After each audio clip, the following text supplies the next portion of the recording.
A very warm morning to one and all, and welcome to the concluding day of the 10th edition of the Annual Academic Conference 2021. We will begin this morning's session with the keynote lecture by esteemed Professor Aparajita De. Aparajita De is presently Professor at Department of Geography, Delhi School of Economics, University of Delhi. Her research largely falls within the scope of urban and media studies. Aparajita has worked and published on the theme of geographical imaginations and constructions of space in everyday lives. These include her publications on the socio-spatial construction of Hindu-Muslim identities in the backdrop of communal violence in Ahmedabad, Gujarat, digital practices of religion, and the making of diasporic Hindu-Bengali identities. Aparajita's current research examines the digital mapping, reimagining, and storytelling of colonial Calcutta in new media.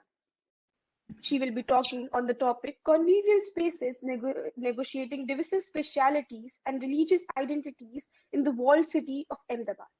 The talk explores Hindus and Muslims in the Walled City, Gujarat, evolving practices that manage the challenges of living together with religious differences and identities. Historically, Walled City, popularly referred to as Scott, has been a much fragmented space ruptured along lines of religion, caste, and occupation, though in recent years the most visible fault lines have been along the Hindu-Muslim divide. The spatial formation of neighborhoods and residential localities articulates religious differences and identities of Hindus and Muslims through its boundaries and boundary-making processes. These boundaries are imbued with meanings of trust, respect, recognition, and betrayal, using specialities of feelings and experience that enriches one's consciousness of religious values and meanings. The physical proximity and experience of difference heightens one's sense of identity, also creates intersections that co-produce opportunities for dialogue as much as for conflict and contestation. These intersections create convivial spaces that engage with difference and make sense of it. On the other hand, produce mechanisms and tactics to manage and negotiate with difference. The paper also suggests the speciality of religion and meaning-making are not mutually exclusive. Co-produces religious practices and placemaking. Now, before we begin, I would like gently remind all participants to remain muted throughout the lecture. Please change your layout of the screen focused or stage to the button on the top right corner of your screen for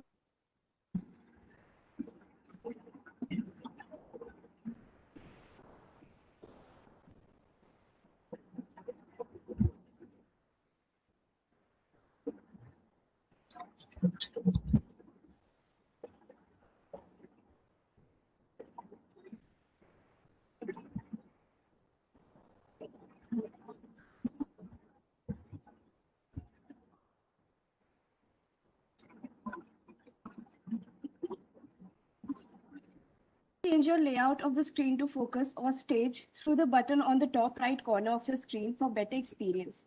Post the talk, participants can raise hands and our team members will recognize you to ask questions. The talk will be recorded for archival purposes. Use of derogatory or offensive language will attract strict actions. On that note, ladies and gentlemen, Professor Aparajita De. Over to you, ma'am.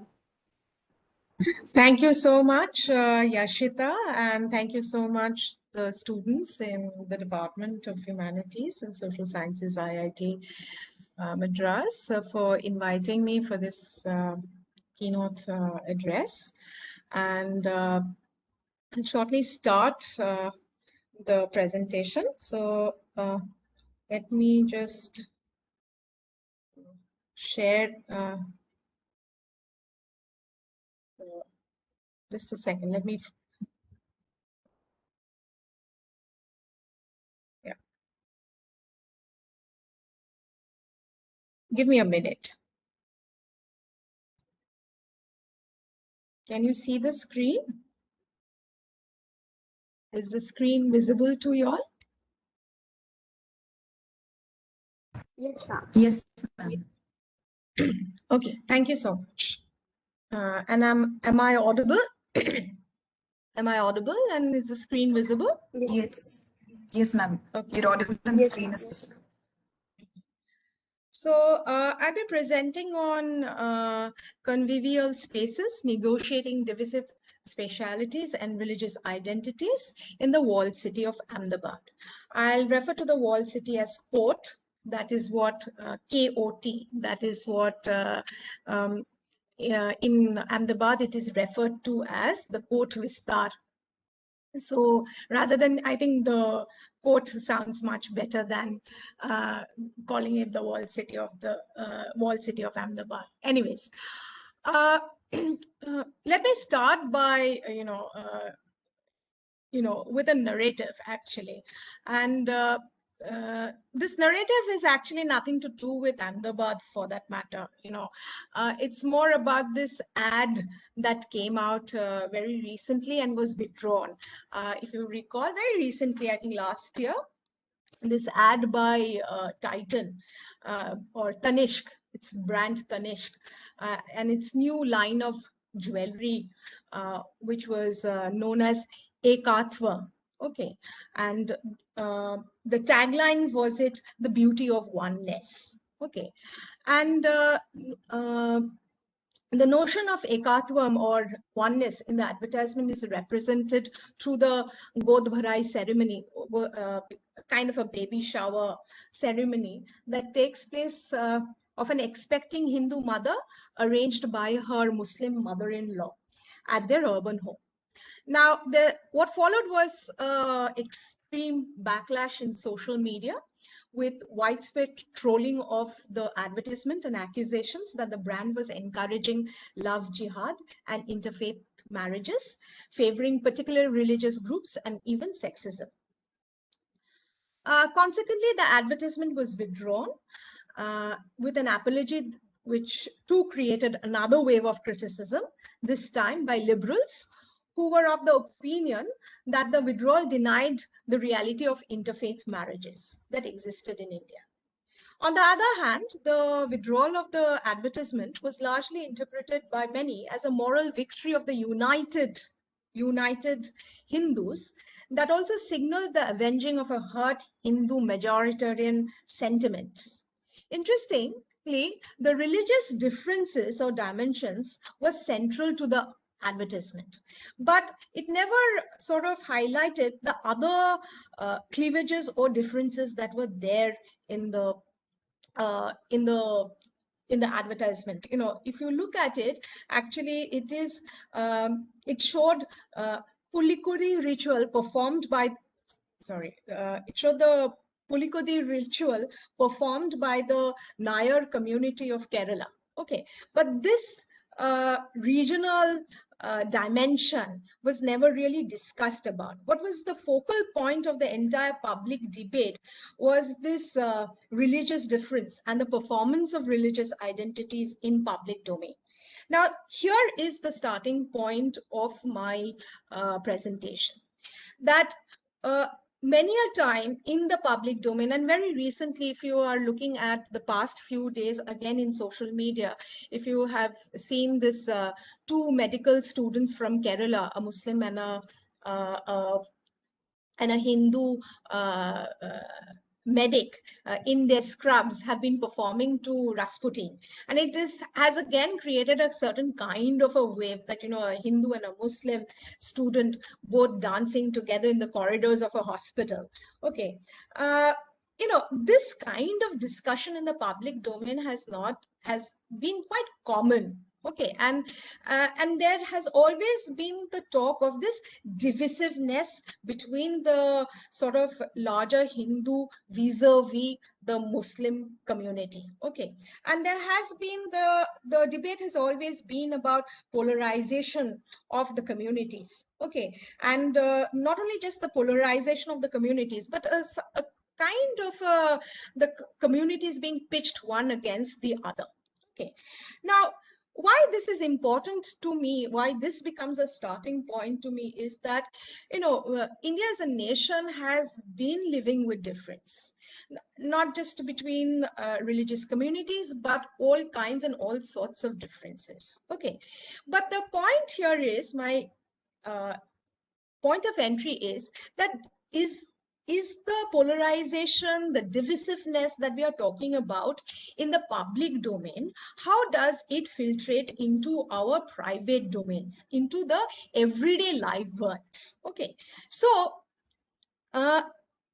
if I want to look at it, I mean, what I'm really trying to focus is that how religious, how religious identities, how religious differences and identities are lived with, negotiated, and practiced in everyday life. This is my first entree into, the first provocation through which I want to pitch my presentation today. Okay. Now, the following provocation that I would like to the following provocations that I would like to enter through is the conversation that I had with Irfan Bhai, who's a businessman, a textile businessman, who's also a chipper. This is a Muslim community who's said to have roots in Rajasthan. And they are quite a powerful community because they've been integral part of the once prosperous textile industry of Gujarat and Ahmedabad in particular. Now, they were basically block printers and they moved into the textile industry, and they have and in the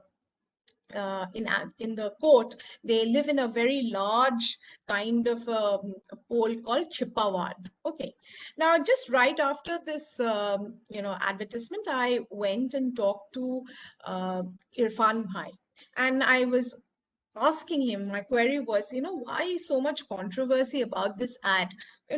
uh, Actually, what did it really reflect? How did they, in Ahmedabad looked at this ad? How do Muslims and Hindus actually who are living with one another really looking at this ad, and what are they talking about? Okay, so interestingly, what Irfan Bhai talks about is the reason the ad created such a controversy was because it talked about marriage. There are certain boundaries that one expects not to cross, and marriage is one of them. You can be friends, eat non-vegetarian together, but not marry one another. No, make that never marry one another. I will not name names. A very well-known Muslim intellectual from Bora community. Bora is a Muslim community, which is also a Shia community. Also a very well-known, powerful community considered to be educated and intellectual, part of the intellectual elite, Muslim community. From the Bora community some time back had asked one of my cousin's sister's hand in marriage for his only son. My uncle, I have heard, not only refused but was extremely angry. Uncle felt betrayed by his closest friend and thought that he had transgressed a boundary. My uncle never imagined anything of this order would happen, as he trusted his friend implicitly. With the marriage proposal, the friendship came to an end. Now here, if you look at it, I've highlighted two very important phrases, and which also is the provocation through which I enter this paper. Transgressed a boundary and trust.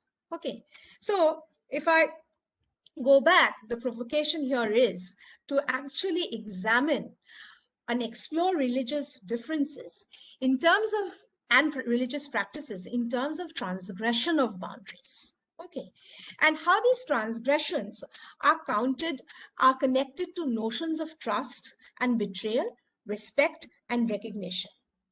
Now, it is interesting that in certain contexts, the narrative itself, if you look at the narrative very carefully, you will see that in certain contexts, transgressions occur, but these certain transgressions are welcome, while others are interpreted as hostile intrusions.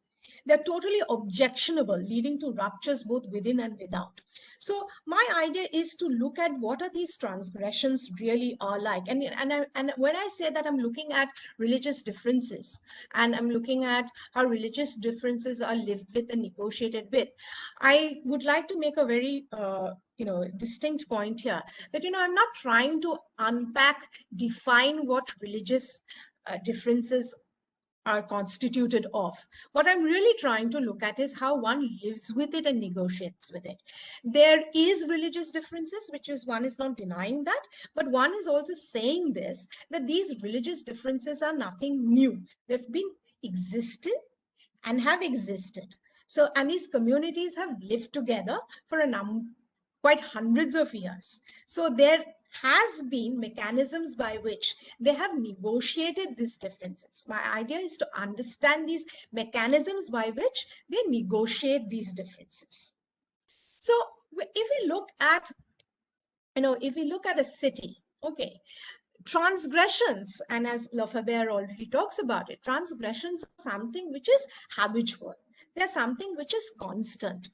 So a city is a place of encounter, assembly, and simultaneity. And thus the boundaries are also multiple, transient, and contextual.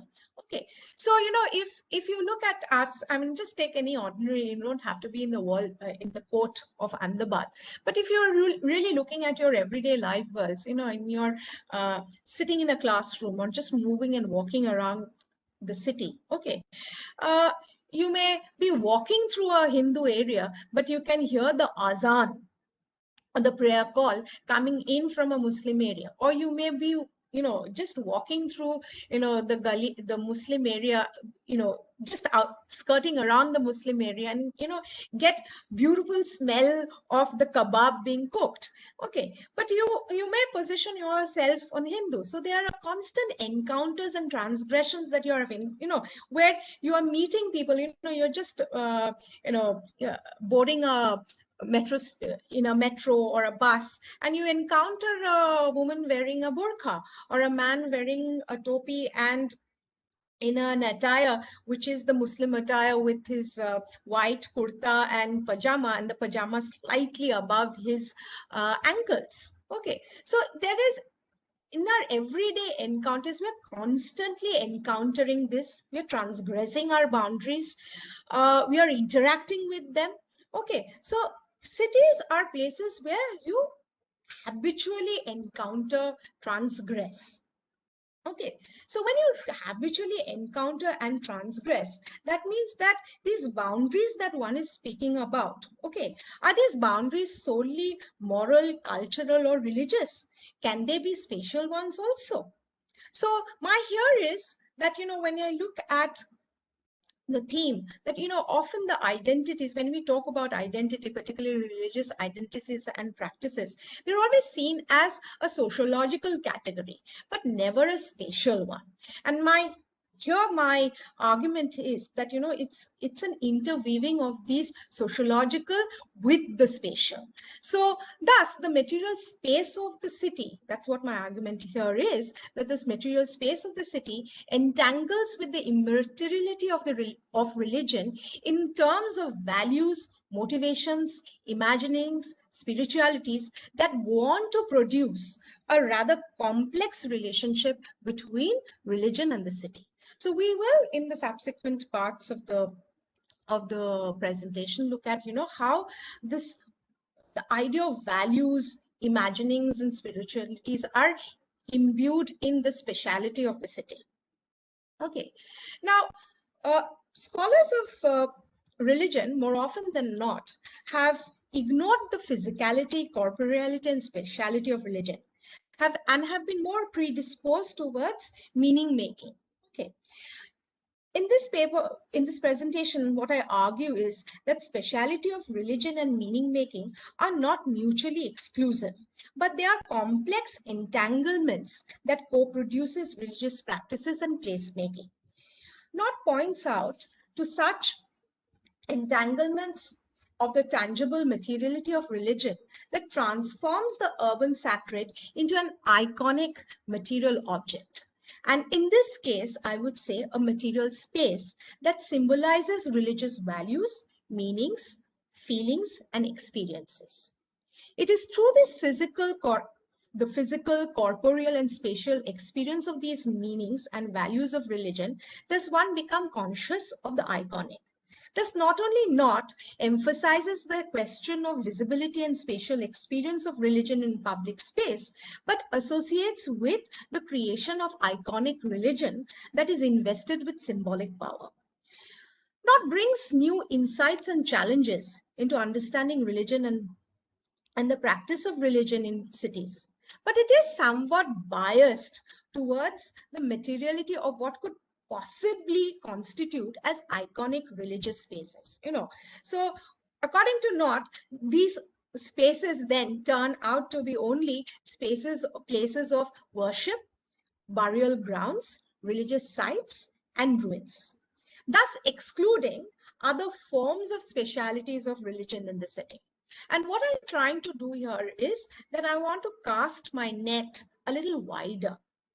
And I want to cast my net a little wider and look into the everyday practices and go back to saying that, the specialities that are formed through the everyday practices. Okay, so I cast my net a little wider to include not just these iconic sacred spaces, but actually to look at residential localities and neighborhoods that are equally important traces of materiality of religion that shape values, religious values, meanings, feelings, and experiences.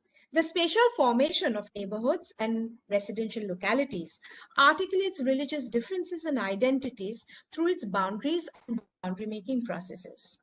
These boundaries are imbued with meanings of trust, respect, recognition, betrayal, producing spatialities of feelings and experience that enriches one's consciousness of religious values and meanings.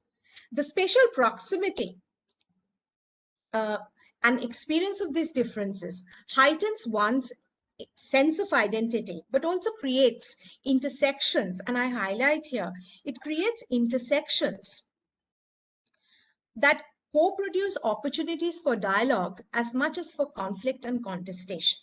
Now here, what I really like to, sort of highlight is that when we look at, when we look at borders or boundary making processes, where in the case of, say, for example, we explore it in the case of court a little better. Okay, that, we are talking about these borders or boundaries. And when we are talking about Hindus and Muslims and the divisiveness in the spatiality, we're talking about segregated areas. Okay, and between the segregated areas, you have these borders and boundaries. And these borders and boundaries are taken as, lines of separation. Okay, closed, fixed, bounded lines of separation, completely cutting one off from the other. Okay, so these are very, as I said, very closed, bounded spaces. Now, my question here is that if you look at spatiality and if you look at boundaries, my question here is, in this boundary, or let's look at doors and windows. Where are doors and windows really located? Are doors and windows randomly placed anywhere and everywhere? Or are doors and windows actually located on the walls, embedded in the walls and the boundaries? So my argument is that when we talk of lines of separation, they really do not really close off the communities, but rather it is an interface. It is a line of intersection. It's a line where both the communities actually interact, opening and closing simultaneously, opening and closing both doors and windows of dialogue. So when one is opening doors and windows, one is having a dialogue. When one is shutting them, one is where when contestations and conflicts actually occur. Okay, so with that, we rather start looking at actually examining the court vistar. We locate the field and the togetherness and the separation of the communities in the court. The court, or the walled city of Ahmedabad, is located on the eastern bank of river Sabarmati, and you can have a look at the map. Is located on the eastern bank of river Sabarmati and founded by Sultan Ahmed Shah in 1411. The court forms one of the three distinct urban spaces of Ahmedabad as identified by Ghasim, and the others being the eastern periphery and the new Ahmedabad on the western side. So if you can see the map, this is the western side, is alongside the river Sabarmati. Okay, beyond river Sabarmati. Okay. The court is actually, and if you look at the map, you can very clearly see, is almost a semicircular area with fortified city walls or boundaries, which are now demolished, with 12 darwajas or city gates.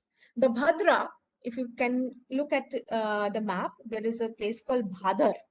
Okay, the Bhadra or the Bhadra fort or the citadel is considered to be the heart of the court, while simultaneously being the oldest part of the walled city, surrounded by a well-developed group of neighborhoods or residential localities called paras. With Manik Chowk, this is the area, if you can closely look, I don't know whether you can see it or not, here or is Manik Chowk. Okay, with where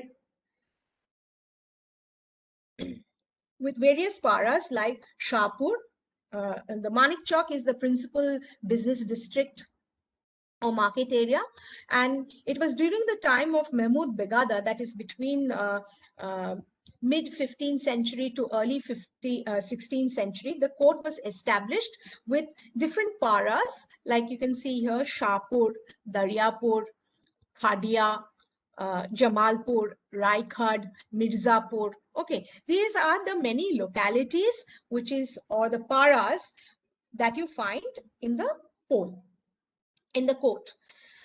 These paras are consisted of innumerable micro neighborhoods known as poles. Each pole was demarcated by a boundary wall with a single darwaja or gate at its entrance, which was barred at night. They're usually characterized by compact housing clusters with dead-end main streets and streets branching from it that are narrow for modern vehicular traffic. The physical boundaries almost spatially insulated the pole from the outside world and outsiders. Understandably, everyone within the pole not only knows one another, but anyone entering it. So I remember, I'll give you an interesting narrative. When I finished, I did my PhD on the walled city of Ahmedabad. And subsequently, I've gone back multiple times. You know, I've even gone back just before the pandemic in 2019. You know, end of 2019 in December. So the first time when I went back into the court, okay, and I was walking through, so, and to one of these poles that I had earlier visited, so the entire pole had gathered around me with very sad, long faces, and I was wondering, and they were all whispering against one another, with one another, and then somebody there, you know, was bold enough to ask me, Ben, why have you come back again? Have you failed in your examination? So having failed in my PhD, so I had to say, no, I've not failed in my PhD. I'm restarting my new research again. So so what happened was then, you know, so you can see the kind of the ambience of the pole that you have here, that everyone not only knows one another, but the kind of intimacy with which they know about each other is something that I want to highlight here. Okay, so the pole at the, you know, the entire court, both the pole and the entire court, you know, at macro levels is divided along caste and religion. So what you see at the macro level, you will also see a reflection of it at the level of the court as well. Okay, so you can see here, this is, if you look at it, this is the Bhadra, and you can on your right hand side of the screen, you can see the Bhadra fort that I was talking about, and on the left hand side you can see is a typical pole where the old structure coexists with the newer structures that have entered into it, you know, have been rebuilt into it. Okay, This is again the Teen Darwaza area. And here you can see the Manik Chowk area at night. And on top, on the right-hand corner here, you can see, there you can see a crowd, at night, you can see a crowd here. There's a entire group of people. This is where, from about 8 o'clock at night, the whole area transforms, the market area transforms into a huge eating space out there. So people from all communities come and gather here. People from all over the Ahmedabad come in and gather here. Okay, so if I look at the, if you go back to the map, and if you look at the map, you would see that, what happens is that if you look at the map, you would clearly see that by and large, Khadia, for example, the entire region of Khadia is a Hindu area. By and large, Jamalpur and Astodia is a Muslim area, where Manik Chowk is a small Jain pocket. And Raikad, where the portion which is the area which is close to Bhadar is basically a Hindu area, and the latter half of the Raikad area, which is adjacent to Jamalpur, is a Hindu area. Similarly, in Shahpur also, you will see that, Mirzapur, as the name hints, is a Muslim area, while Shahpur, near Shahpur Gate at the top, you can see is not only a Hindu area, but it's actually a Jain area. Again, in Daryapur also, you would see it's largely a Hindu area, but not just Hindu area, but particularly known for the dominance of the Patel community.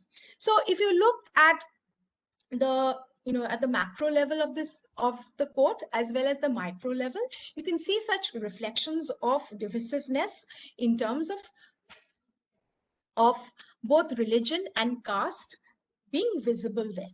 Now, what makes the court interesting is that, and a unique case is that they have been living with these differences for, as I said, 100 years, for the past 400 odd years. And they have not only been living with them, but they have been negotiating with them. So as Doreen Massey would say, that this is a classical case of thrown togetherness, and where people of different religious identities, people of differences has been thrown together and has been living together, and creates an ideal situation to really understand and unpack how they live with these differences.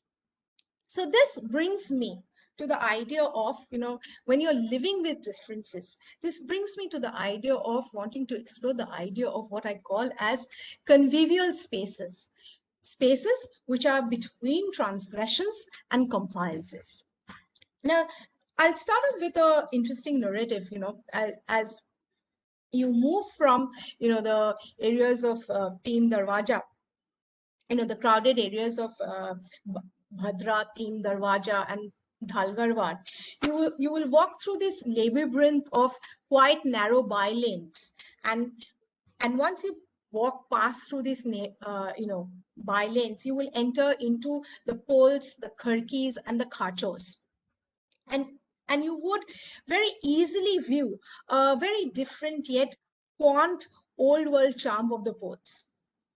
Now, Harish Bhai, whose family has been living in Karwa Pol, and he's a Patel, living in Karwa Pol in Daryapur for more than 60 years, informs me, I have lived in many big cities, but the Poles and Polni life, I mean the life that's lived within the boundaries of the Pole, cannot be found anywhere else. On similar lines, Javed Bhai, a young shopkeeper near Rani Ki Haziro, which is the Manik Chowk area, elaborates, we own this shop for 2 generations and have been living further down in Jamalpur. We like it. No, we love it here. Inside the court, and especially within the pole, je maja che, or the maja here refers to the friendly and convivial environment of the poles. With guarantee, I can say you will never find it beyond the walls of the pole. If you need help, people immediately come forward to do, even if it meant coming in the middle of the night. This can you find anywhere, let alone in any other city. You won't find in Ahmedabad's Para Vista, that is the suburbs. You tell me, in today's world, who has time? None of us have it, yet over the years, you have been coming to interview me right from your student days. I've given you time, and I'm sure many others have equally done so. This is not me who is unique. It is the uniqueness of our lives here. We have learned here to make an effort and find time for others, to care for others. This to me is what is the meaning and the maza of living in the fort. Now, what what Javed Bhai does is that he creates this whole notion of maza and evokes and articulates how differences in cultures and everyday practices within the speciality of the pole and the court in relationship with the lives lived outside it. So at the same time, it also creates a sense of uniqueness that connects people living within the pole and the court through their shared cultures and practices. So I contend that this conviviality often refers to the sharing of lives lived through differences. These shared collaborative practices connect people on one hand. On the other, they evolve a sophisticated mechanism which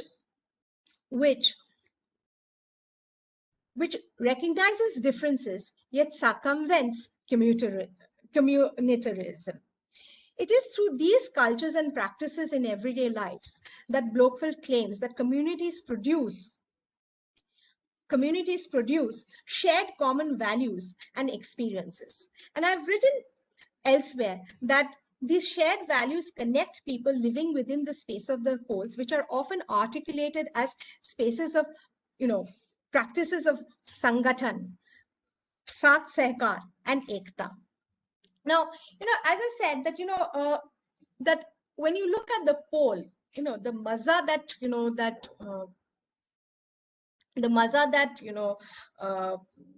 Javed Bhai talks about. The maza is in Saath Sehkar. Saath Sehkar, if I translate Saath Sehkar, is not just simply being supportive, but it's actually being with one another. Okay. And in my years of, researching on the port, I've encountered multiple narratives which tells about how people have come together and have organized themselves. For example, Irfan Bhai often refers to these incidents of when somebody passes away in Chipawad. Okay, so there is a person who from the mosque takes a cycle on the speaker, announces his death in the entire Chipawad, which is a huge area actually, and goes about announces the person's death in the entire area of Chipawad. Now, the whole sharing of the death means that once they hear the, on a cycle and has got a speaker, so sharing of this news means that one immediately hears, organizes themselves, and actually goes to this person's house to be with that person.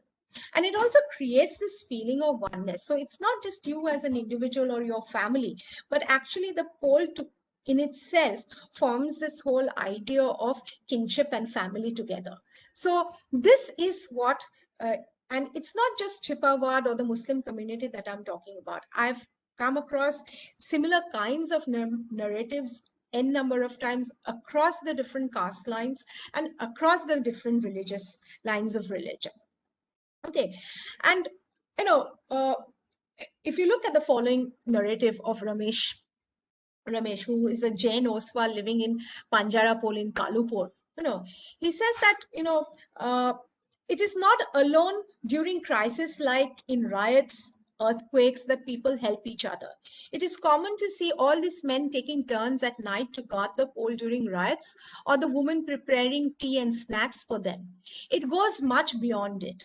There is something called Vatki Vyavhar. Now, Vatki is basically a bowl in Gujarati, and Vyavhar means behavior, that we practice in the poles, no matter what your caste or religion may be. It simply means that if one is in need of something, I can go and ask my neighbor for help, and he or she would never refuse to help me, and neither would I. So literally speaking, if I ask for vatki or a bowl of sugar from my neighbors, he or she would give it to me. In exchange, when my neighbor requires something, say a masala, I would give him or her a vatki of it without any resentment. Vatki Vyavhar is a culture. It expresses our bhavna and adar. Adar here is feeling for one another. It is also the reason for our ekta. Now, if you look at vatki Vyavhar, it's not just within the poles and the residential, the residents of the pole. It's something which overflows to the entire court as well. Okay, so, for example, if you, it's sort of, Vatki Vyavhar is symbolic of the behavior of reciprocity. No, I give, so would you. If I give, so would you. If I take, so would you. If I accept you, so will you accept me. If I do not accept you, neither will you. So this reciprocity is a culture. This is what Rameshji and others in the field has always been trying to do. This reciprocity that the Vatki Vyavhar is symbolic of is something which is an integral part and an essence of the culture of the court in itself. So when one is looking at, interacting or commuting with the Muslim other or the Hindu other, so the similar kind of Vatki Vyavhar also runs. If the Muslims accept Hindus, so would, and vice versa. If the Hindus accept the Muslims would also accept the Hindus. If they are aggressive and hostile, so would it be. So I highlight, if you can see some of these convivial spaces that are there in the city itself. This is on the left hand side. You can see, a small little khirki where people are sitting. Men are gathered together reading newspapers, and you have a kitli. Kitli is a sort of a abbreviation of the kettle. So it's a kitli is a chai ki galla, or chai wala, where people gather together and talk. And so you have these spaces, and these are not necessarily spaces which that emerge just for the residents of the poles itself. So these are spaces for people who are walking through, the outsiders as well. Okay, so again, let me give you another interesting narrative from Hanifa, who is a Bora Muslim, and she talks about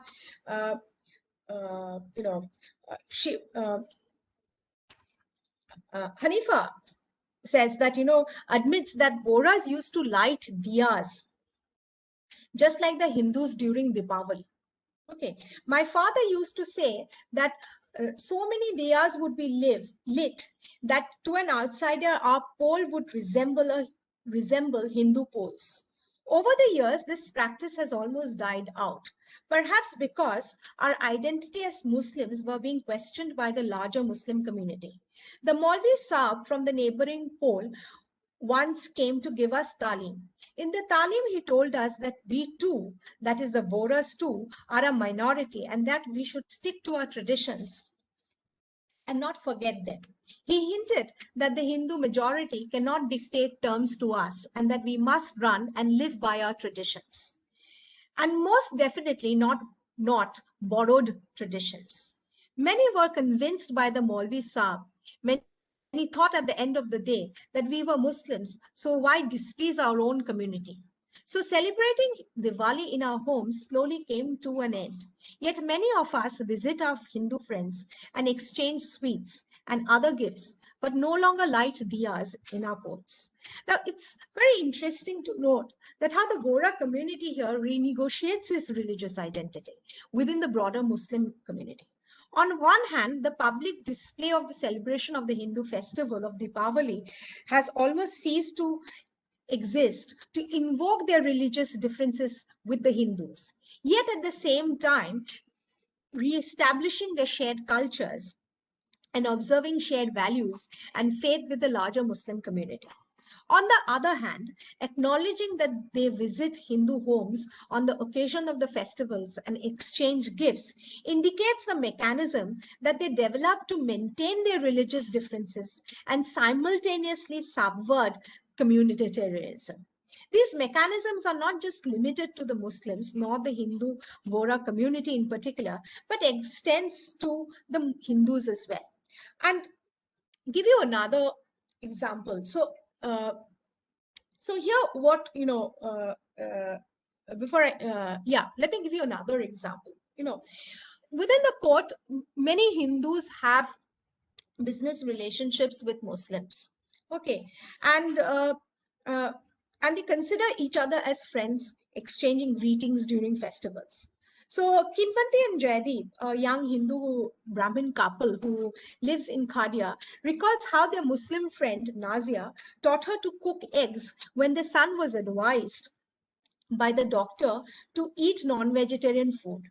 Kinvanti tells me that Nazia's husband and hers have a business relationship and came to their homes to as a business relationship and came to their home to teach her.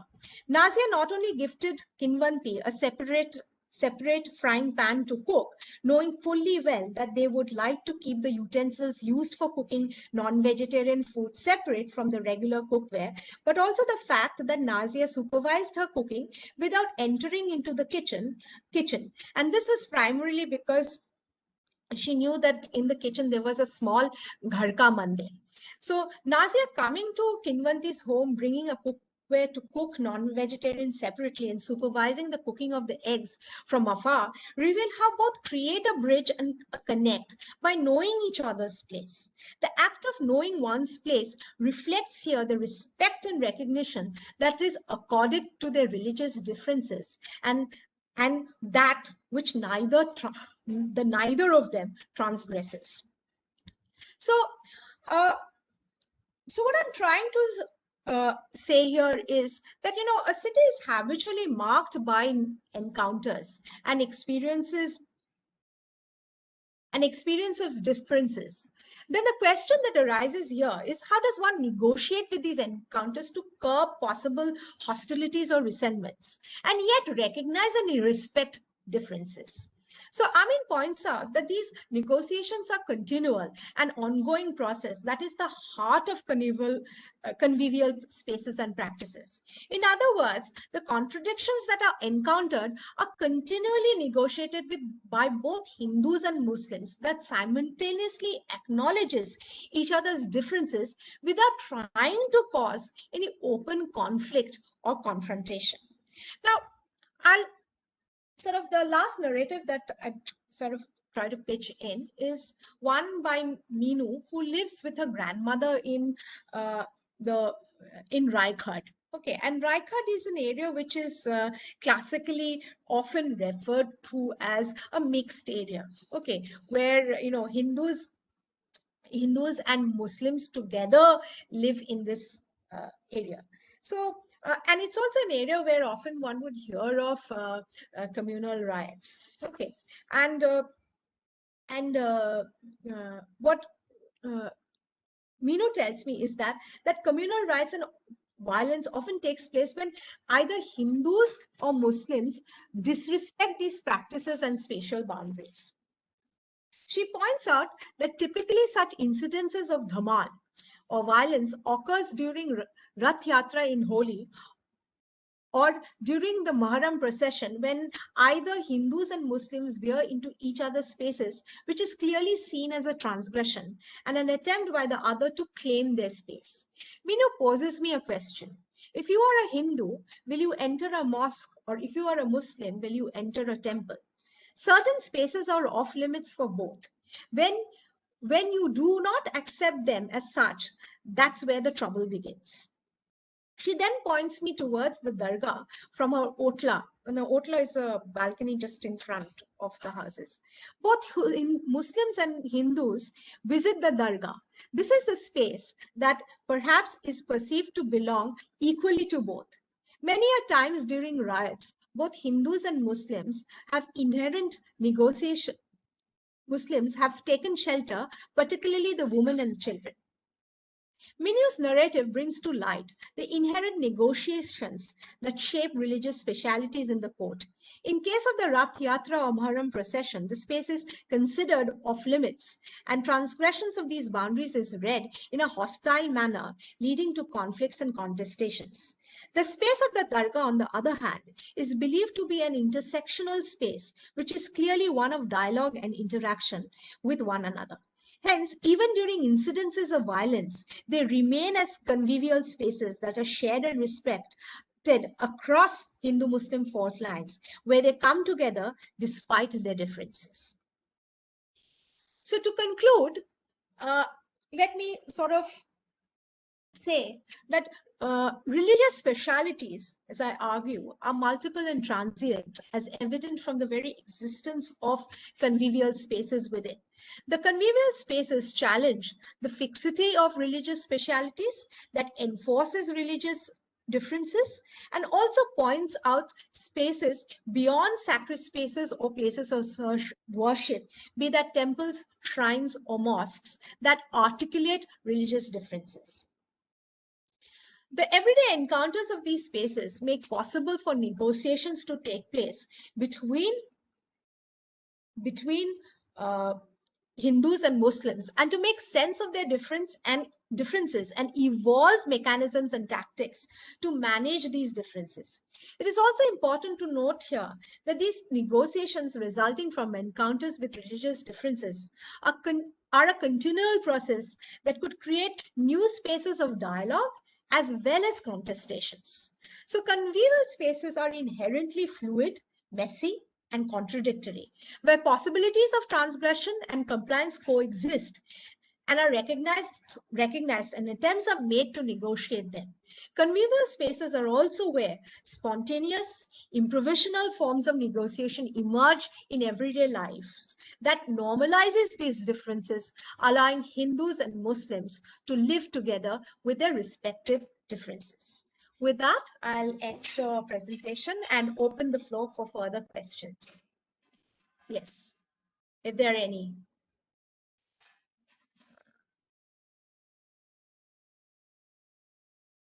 Thank you, ma'am. We'll now be moving into the Q&A session. Please remember to keep your questions straightforward and pointed. Each participant will be allowed one question. The speaker and the members of the organizing committee can choose to disallow any questions under their discretion. We now open the floor for questions.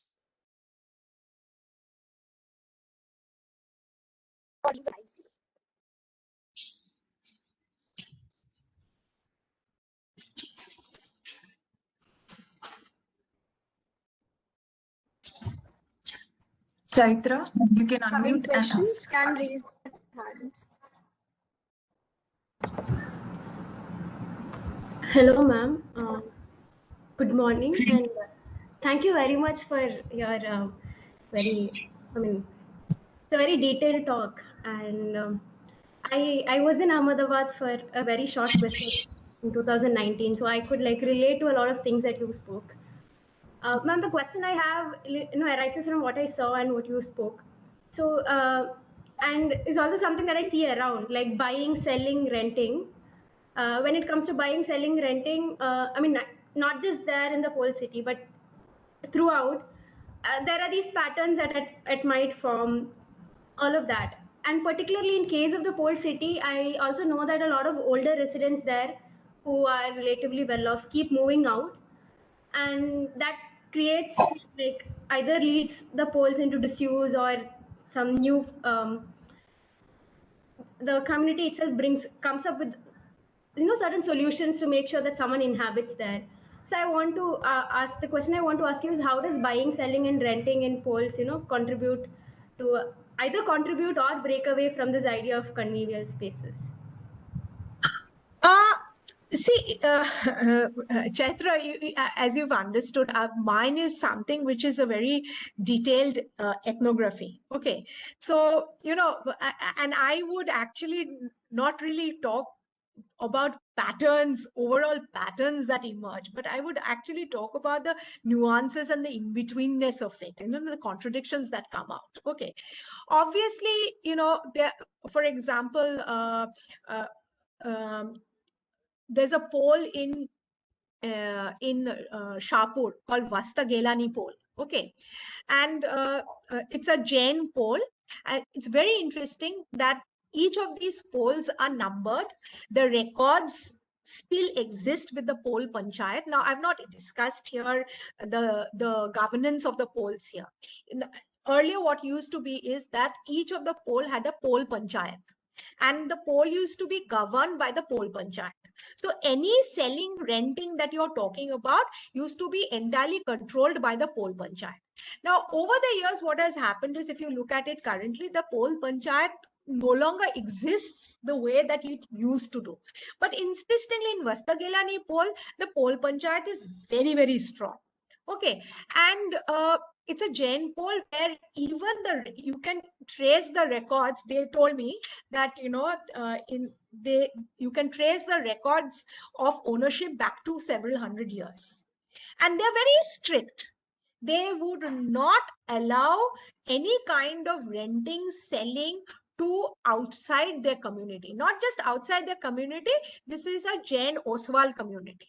So they would not even, they would not even sell, rent, or rent it to a Jain.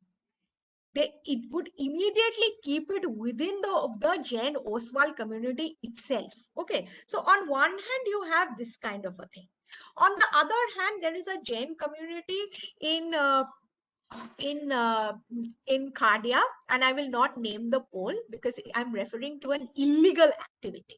Okay, so while I was moving around in the pole, what I encountered was, I'm a Bengali, if you've not gathered by now. I encountered two Bengalis, okay, and they looked worker-like, okay, and I obviously got a little interested because what in a Hindu Jain pole is two Bengalis sitting in the Otla for. So I immediately went and talked to them. Interestingly, this is an absolute Jain pole, and within this Jain pole, these two Bengalis actually, run a bhatti. Okay, they make local wine in that bhatti that they have. So again, there is this interesting contrast as to how they were allowed such an illegal activity within the Jain pole. But what is interesting is that there was no pole panchayat in this particular pole at all. So I really don't know how they came to get through it, or whether there was a Jain owner who sort of rented them and the others did not say about it, but they did not reveal it to me. But such contradictions happen. So I really can't give you a kind of a overarching, definitive statement that, this is how the buying and selling happens. So it's something, convivial spaces is something which is constantly moving and it's constantly being made in terms of the context that you're in. It's very fluid, it's very messy, and it's very contradictory. One really does not know what is happening out there. So in each context, there is a different kinds of sets of mechanisms that are being worked out. I hope that answers you, Chaitra. I don't know. Yes, thank you, ma'am. Thank you very much. Thank you, ma'am. Now we have Jayant. Jayant, you can unmute and go ahead. Thank you, organizers. Professor Day, a very striking and deeply provocative lecture. I've also read your paper on spatialization on the same topic.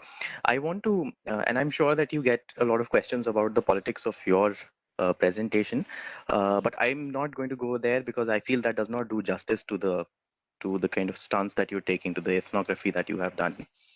What I want to ask is, because I see a transcendence in this presentation from the discipline of human geography to a political psychology kind of understanding, I also want to ask you, do you see this kind of historical tension, but also a coexistence along other lines?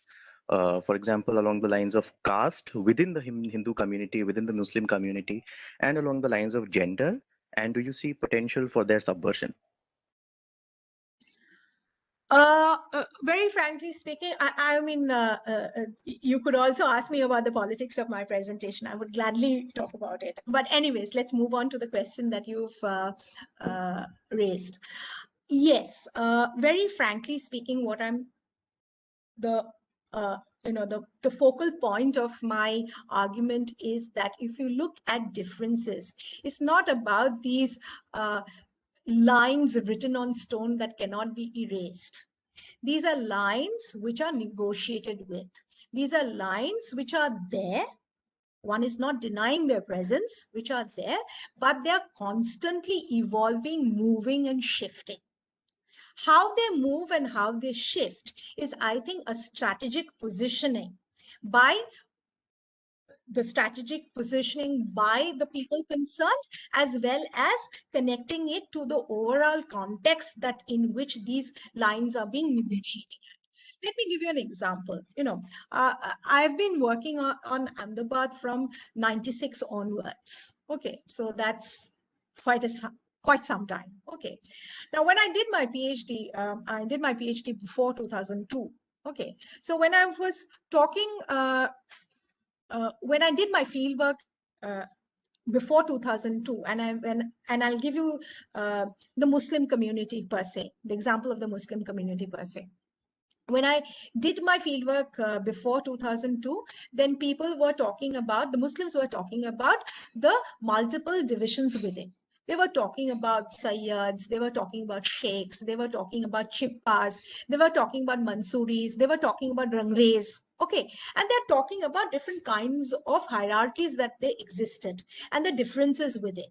Okay, and they were talking about very distinct areas where they lived, distinct practices that they had, and the relationships they had. If you go back to my first narrative of Irfan Bhai, they are talking about the differences within. So similarly, you would find that these differences were being highlighted before 2002. Post 2002, when I went back to Ahmedabad 2003, 2004, 2005. I worked in the Wall City between these periods, between 2003 to 5 specifically. 2002, I worked in Baroda, but 3 to 5, I worked in the Wall City of Ahmedabad. During that point of time, I never encountered these differences that I had earlier encountered about the Muslim community per se. So again, in 2003, 2004, people were talking about, and this is not something which is just restricted to or limited to the Muslim community. Both the Hindus and the Muslim community were talking about, larger Muslim selves and larger Hindu selves. So if you look at again, if I give you the example of Khadia, then Khadia is also not just a Hindu area, but it's also associated with Hindu upper caste. Okay, and Brahmins particularly. Okay, even people in Khadia was talking about Brahmins who were earlier talking about, oh, we are Brahmins and, they are some other caste. Okay, and they are very far off and we have nothing to do with them. They were no longer talking about in those languages. They were talking about our areas and their areas. Okay, and these divisions within seem to have melted away. Now, again, when I go back after 2004, 2005, and I went back again briefly in 2009 and 2013, again, these differences started emerging in the narratives. People again started talking about the internal divisions within. So as I'm trying to say is that, it's very contextual and it's very strategic as to how these lines of differences are also negotiated. They are, as I said, they're not lines which are made out in stone. They are ones which are shifting, moving, renegotiated time and again, depending on the context. I hope that answers your question, hopefully. Yes, ma'am, I understand. This is also very helpful for the kind of work I'm trying to do in both Dehradun and Jaipur. Okay.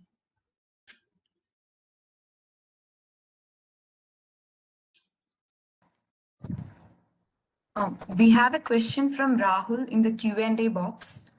Rahul, do you want to go ahead? Yeah, I Ma'am, can you saw see the that? question. Okay. Yeah, I can see the question.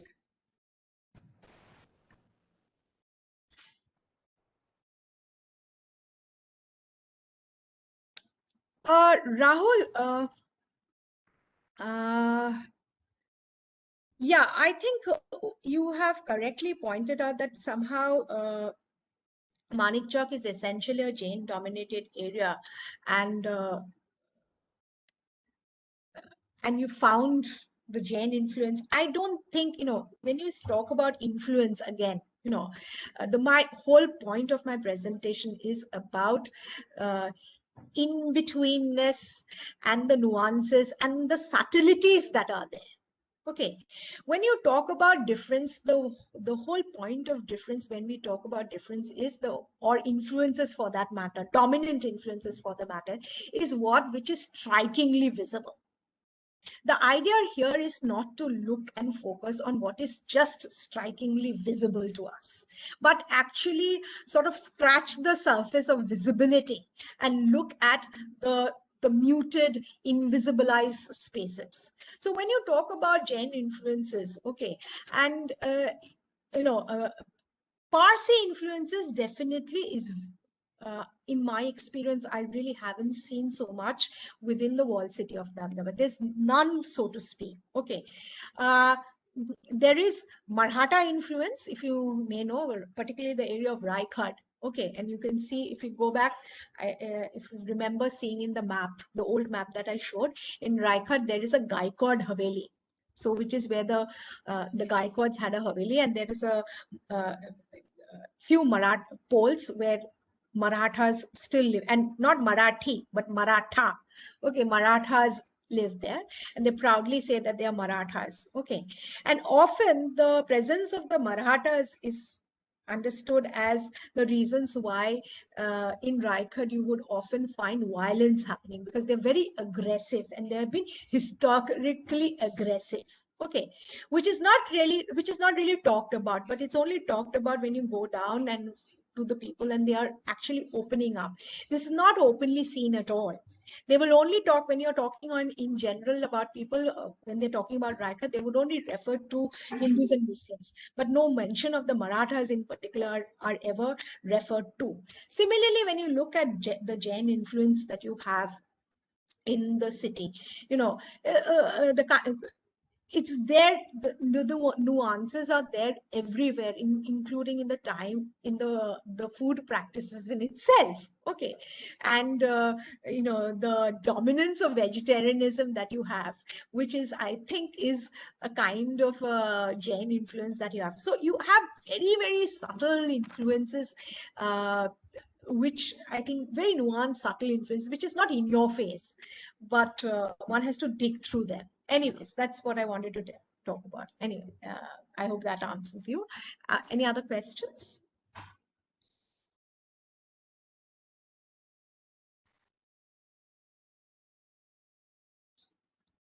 Can I ask just one more very small question? Yeah, sure. Yeah, Giant. Okay. Yeah. Okay. So, ma'am, Yes, I Giant. wanted to ask.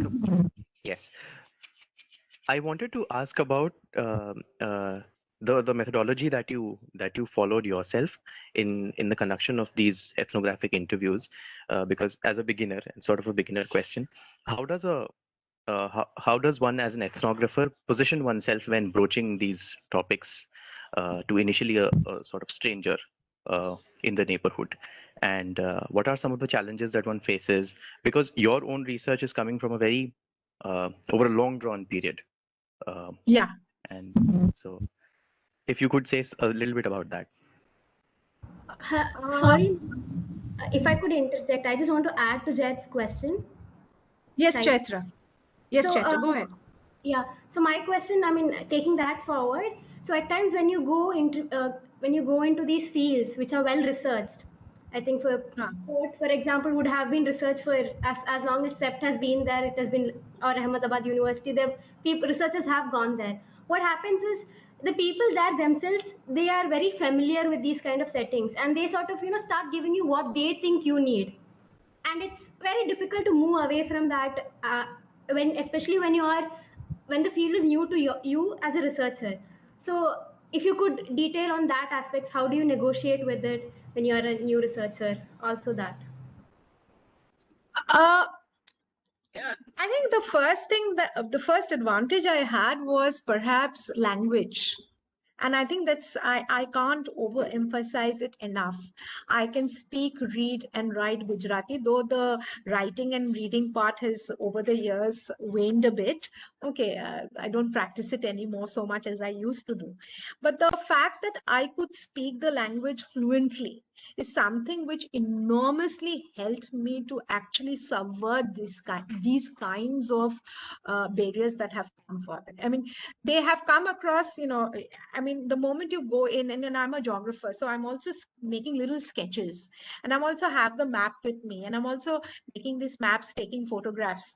Okay, though I'm an awful photographer, but so the moment I start doing it, the first question that they ask me is, are you from NID or are you from SET? Okay, and I said I'm not from neither.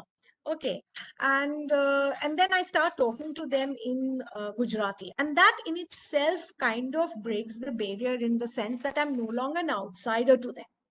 The fact that I know their language and can interact with them in their language is something that I found very useful uh, in doing fieldwork in in uh, in uh, in the court. The other thing actually was that very frankly speaking, I lived in the court. Okay, so I had a friend in Raikad itself, and I've lived months on an end in Raikad. So my entire fieldwork, when I did my fieldwork, I was actually living in Raikad. Okay, and over the periods of time, I had interactions with I hate calling them my field informants, because in 2019, when I went to the field, I sort of called back to people who I've known for so many years, and I call back, I revisit them. So, I've often lived with my respondents as well. So I think that also helps to break barriers, socially interacting with them, because I found that when I socially interacted with them, okay, created a relationship, what we call as rapport building. But how do you do the rapport? You just simply go and, sort of make them feel easy.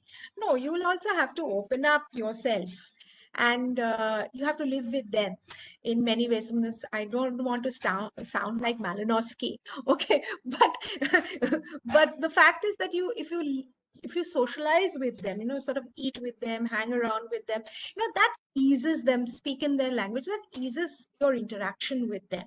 So it makes way for getting, uh, sort of transgressing the boundaries where they're feeding you what you really want to hear, or what is expected, what they think that you expect to hear out of them.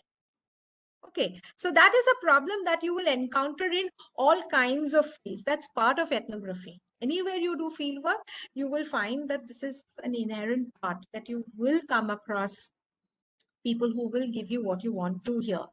So I think these are little ways of negotiating with doing fieldwork in an area like this. Okay. And also, as I said, you cannot, they'll ask you questions.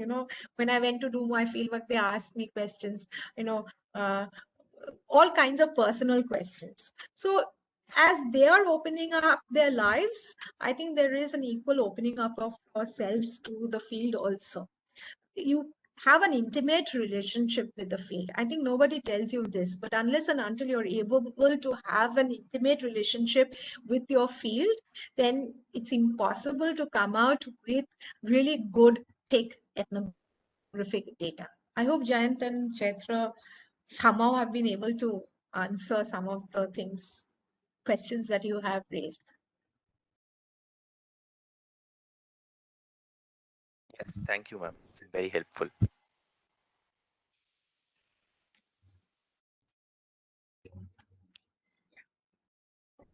Do Are we there have any more any other questions? questions?